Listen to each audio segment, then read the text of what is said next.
नमस्कार पिलाने।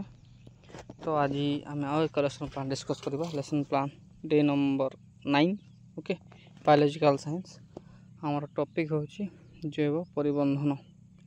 General M तो सेम तो से मुझे कहूनी ओके। आमर उपकरण होची जैव परिबंधन फोटोचित्र कला कनापटा। उक्त प्रसंगटी पढ़ाई सारा पर प्रत्येक विद्यार्थी ज्ञानमूलक जैव परिबंधन संज्ञा कहे, समस्थितिर संज्ञा कहे, बोधमूलक समस्थितिर गुरुत्व दर्शाइबे ओके। कीटनाशक कुप्रवाहक विषय दर्शाइबे। दक्षता जैव परिवर्धन कारक ता जनित होता असुविधा चिन्हट कर दक्षता हासिल करेंगे। प्रयोग जैव परिवर्धन विषय ज्ञान अर्जन कर दैनंदिन जीवन में कीटनाशक इत्यादि रसायन प्रयोग कम करेंगे। साधारण प्रणाली शिक्षक निर्धारित समय आवश्यक उपकरण सह साहस्य बदन में श्रेणीगृह को प्रवेश करेंगे और सर्वप्रथम श्रेणी साजसज्जा शांत श्रृंखला प्रति ध्यान दे कलम और खाता सह पढ़ाई को प्रस्तुत करेंगे। यापर शिक्षादान को सरस और बोधगम्य करने प्रसंगटी को 3टी सोपान यथा उपक्रम, उपस्थापना और मूल्यांकन विभक्त कर आग को अग्रसर हेबे।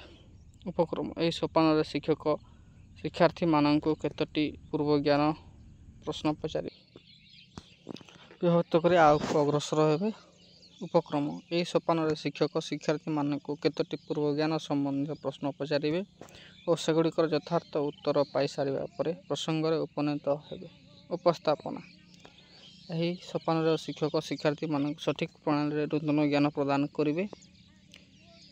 प्रसंगटी को उपस्थापन कर सारा पर विद्यार्थी मानक शिक्षादान और केते दूर हृदयंगम कले ताहा जानापी बोधज्ञान परिमापक और सारांश निर्णय प्रश्नावली पचारे। मूल्यांकन यही सोपान शिक्षक कला कनापटार लिखि आनी केतोटी लब्धज्ञान परिमापक प्रश्न पचारे और परिशेष शिक्षार्थी मान गृहकर्म और धन्यवाद श्रेणी विदाय ने। उपक्रम पूर्व ज्ञान परीक्षा प्रारंभिक प्रश्नावली शिक्षकों प्रश्न अधिक गरम हेले आम शरीर कौन निर्गत होता है।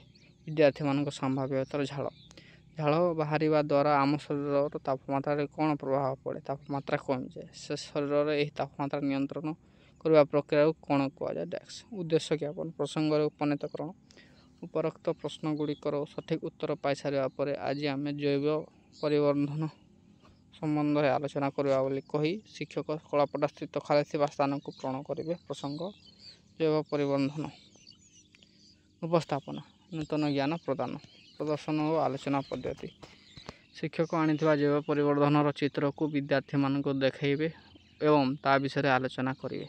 केतेक विषाक्त पदार्थ जीव शरीर में क्षय हुए ना तेणु रेचन क्रिया द्वारा प्राणीर शरीर निष्कासित हो पारे ना और शरीर कोष मान भीतर जमा हो रहे। खाद्य श्रृंखल और खाद्य जालीर विभिन्न स्तर दे यह शीर्ष भक्षक ठारे पहुँची था बेलू यह परिमाण बहु गुच्छित होता है। ये विषाक्त पदार्थ परिमाण प्राणीर सहन शक्तिर व्यवहार को चलीगले शरीर भीतर विभिन्न प्रकार रोग सृष्टि हुए। विषाक्त पदार्थर क्रमागत वृद्धि को जैव परिवर्धन कहुए। जैव परिवर्धन प्रभाव जी कीटनाशक औषध जैव परिवर्धन हेतु चढ़ई मान अंडा खोलपा तैयारी बाधा प्राप्त होलानी ओके। जैव परिवर्धन कारक भारी धातु हेवी मेटाल्स मर्क्यूरी आर्सेनिक कीटनाशक औषध पेस्टिसाइड ओके डीडीटी ओके पाइपिरामिड पेस्टिसाइड जैव परिवर्तन अन्य केतक प्राणी मान प्रजनन क्षमता ह्रास पाइला। ठीक अच्छे अन्य केतक प्राणी मान प्रजनन क्षमता ह्रास पाइला। मनुष्य गोटे सर्वभोजी प्राणी होते आम सबुठ बेसी आक्रांत हो कारण आम शुणुचु आम खाऊा भात रुटी शाग पनीपरिया फल माछ जो परिशेष होता कीटनाशक प्रयोग जो ओके। समस्थिति परिवर्तनशील यह परिवेश सफल भाव बंची रहा जीव मैंने निजर शरीर अंत परिवेश को स्थिर रखा चेष्टा करते यह समस्थिति कहुए। उदाहरण अधिक गरम हेले आम देहर झाड़ बाहरी आम शरीर को ठंडा करे। अत्यधिक शीत प्रकोप रक्षा पाए भी लोम टांकरी उठी और शरीर थरवा को आरंभ करे। जीव निज शरीर मध्य निर्दिष्ट नियंत्रण प्रक्रिया द्वारा देह भितर परिवेश समस्थिति रक्षा करें। अपना चित्र को देखी नि बहुत भल से एमती एका चित्रटे ने। ठीक अच्छे परिसंस्थार समस्थिति